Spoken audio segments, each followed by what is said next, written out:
ವರ್ಷಕ್ಕೆ ಘಟಪ್ರಭಾ ನದಿಗೆ ನೀರು ಹರಿಸಲಾಗುತ್ತೆ. ಸಚಿವ ಸತೀಶ್ ಜಾರಕಿಹೊಳಿ ಏಪ್ರಿಲ್ 7ರಂದು ಘಟಪ್ರಭಾ ಎಡದಂಡೆ ಹಾಗೂ ಬಲದಂಡೆ ಕಾಲುವೆಗಳಿಗೆ ಕುಡಿಯಲು ನೀರು ಹರಿಸಲಾಗುತ್ತೆ.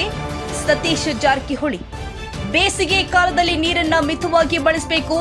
ನೀರು ಅಮೂಲ್ಯವಾದದ್ದು. ಘಟಪ್ರಭಾ ನದಿ ತೀರದ ಜನ ಹಾಗೂ ಘಟಪ್ರಭಾ ಎಡದಂಡೆ ಮತ್ತು ಬಲದಂಡೆ ಕಾಲುವೆ ಹರಿಸುವ ನೀರನ್ನ ಸಾರ್ವಜನಿಕರು ದನ ಕರುಗಳಿಗೆ ಕುಡಿಯಲು ಬಳಸಬೇಕು. ಸಚಿವ ಸತೀಶ್ ಜಾರಕಿಹೊಳಿ ಚಿಕ್ಕೋಡಿ ಪಟ್ಟಣದ ಸಮಾರಂಭವೊಂದರಲ್ಲಿ ಸುದ್ದಿಗಾರರೊಂದಿಗೆ ಸಚಿವ ಸತೀಶ್ ಜಾರಕಿಹೊಳಿ ಮಾತನಾಡಿದರು. ಎಲ್ಲರಿಗೂ ನಮಸ್ಕಾರ. ಪ್ರತಿ ವರ್ಷದಂತೆ ಈ ಸಾರಿ ಕೂಡ ಹಿಡಕಲ್ ಡ್ಯಾಮ್ನಿಂದ ಕುಡಿಯಲಿಕ್ಕೆ ನೀರು ಬಿಡುವಂತ ಒಂದು ನಿರ್ಧಾರವನ್ನು ಮಾಡಿದ್ದೇವೆ. ಸೊ ಇದೇ ಬರುವ 30 ತಾರೀಕಿಗೆ ಘಟಪ್ರಭಾ ನದಿಗೆ ನೀರು ಬಿಡ್ತಾ ಇದ್ದೀವಿ. ಅದನ್ನ ಚುನಾವಣಾ ಕಮಿಷನ್ ಪರ್ಮಿಷನ್ ತಗೊಂಡು ಬಿಡ್ತಾ ಇದ್ದೀವಿ.